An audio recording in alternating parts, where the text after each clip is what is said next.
اگر آپ ظاہری حال و احوال کو دیکھیں تو ہمارے نبی علیہ السلام ہمارے لیے کتنی بڑی نعمت ہے کہ 1400 سال آج گزر گئے. کوئی بندہ بڑے سے بڑا مشرک ہو، کوئی بندہ بڑے سے بڑا کافر ہو، وہ بندہ رب رب پکارتا رہے، رب تعالیٰ اس کو ایمان کی دولت بھی عطا فرماتا.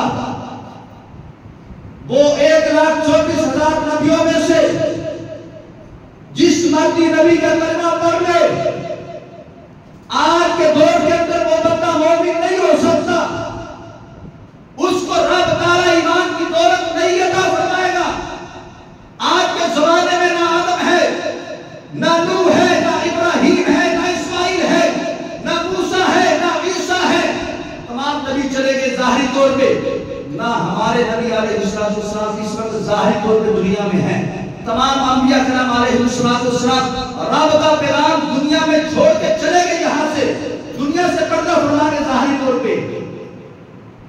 میدان بالکل صاف ہے اس وقت. اب کوئی بندہ کافر سے کافر بھی ہو، وہ بندہ کسی ایک نبی کا بھی، تمام نبیوں کی جماعت میں سے ہمارے نبی علیہ السلام کے علاوہ اگر وہ کلمہ پڑھ لے، وہ بندہ مومن نہیں ہوگا، وہ بندہ ایمان والا نہیں ہو سکتا. لیکن رب تعالیٰ جل شانہ نے ہمیں کتنی بڑی نعمت عظمیٰ عطا فرمائی ہے.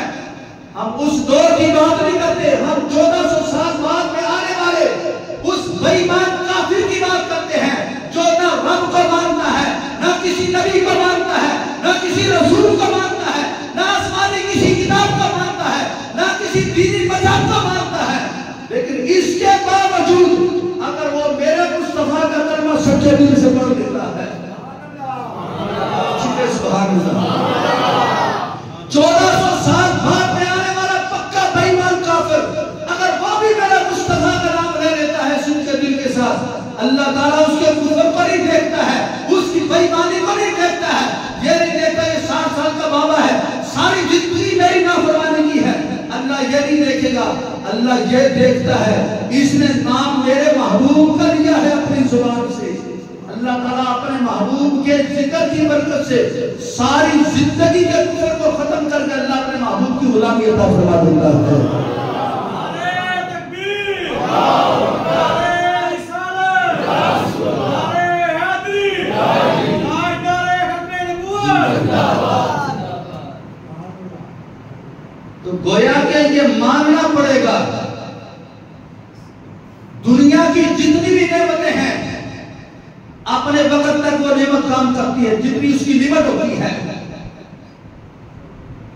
پنکھے ایک لمٹ ہے، ایک وقت تک کام کرتا ہے، اس کے بعد لمٹ اس کی ختم ہو جائے بیکار ہے. لائٹ کی ایک لمٹ ہے، ایک وقت تک روشن ہے، اس کے بعد بیکار ہے. مکان بنا لے، آپ گاڑی لے لے، آپ کاروبار چمکا لے، جو کچھ مرضی کر لے، یہ تو دنیا کی نعمتیں ہیں، ان کی ایک لمٹ ہے. آدم علیہ السلام آئے، ایک وقت کے لیے آئے، ان کی نبوت وقت پورا ہوا، دنیا سے پردہ فرما گئی، اللہ کا حکم ہو گیا. حضرت نوح علیہ السلام آئے ایک وقت کے لیے، ایک زمانے کے لیے. ابراہیم خلیل اللہ آئے ایک زمانے کے لیے، ایک وقت کے لیے. موسیٰ کلیم اللہ آئے ایک زمانے کے لیے، ایک وقت کے لیے آئے.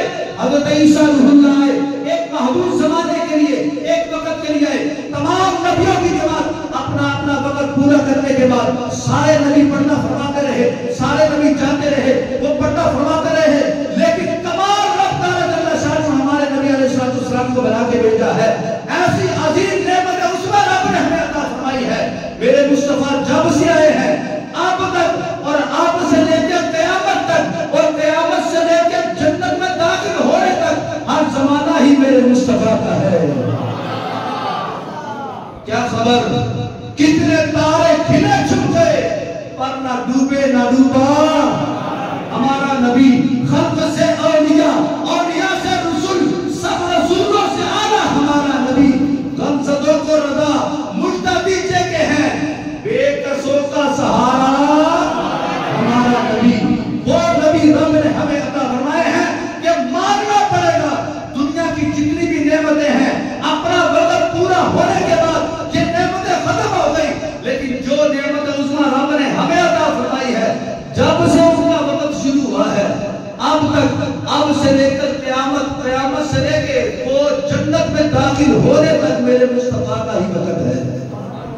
والعصر ان الانسان لفی خسر. رب فرماتا مجھے زمانے کی قسم ہے. یہ کون سا زمانہ ہے؟ یہ زمانہ مصطفیٰ ہے. رب تعالیٰ اس زمانے کی قسم کھاتا ہے جو زمانہ میرے مصطفیٰ کا ہے. تو اب زمانہ نہ موسیٰ کلیم اللہ کا ہے، نہ عیسیٰ روح اللہ کا ہے، نہ ابراہیم خلیل اللہ کا ہے، نہ اسماعیل ذبیح اللہ کا ہے، نہ آدم صفی اللہ کا ہے. یہ زمانہ کسی اور نبی کا نہیں، یہ زمانہ میرے مصطفیٰ کا ہے. اس وجہ سے اب اس زمانے کے اندر جو بھی نعرہ لگے گا کسی اور نبی کا نہیں لگے گا، بلکہ میرے مصطفیٰ کے نام کا نعرہ لگے گا. سرکار کی آمد، آقا کی آمد، پیارے کی آمد. نعرہ رسالت، نعرہ رسالت، سرکار کی آمد، آقا کی آمد، داتا کی آمد، سہنے کی آمد، پیارے کی آمد، نعرہ رسالت. اب ہر زمانے میں میرے مصطفیٰ کا نعرہ لگے گا، اس لیے کہ سب زمانے میرے مصطفیٰ کے ہیں.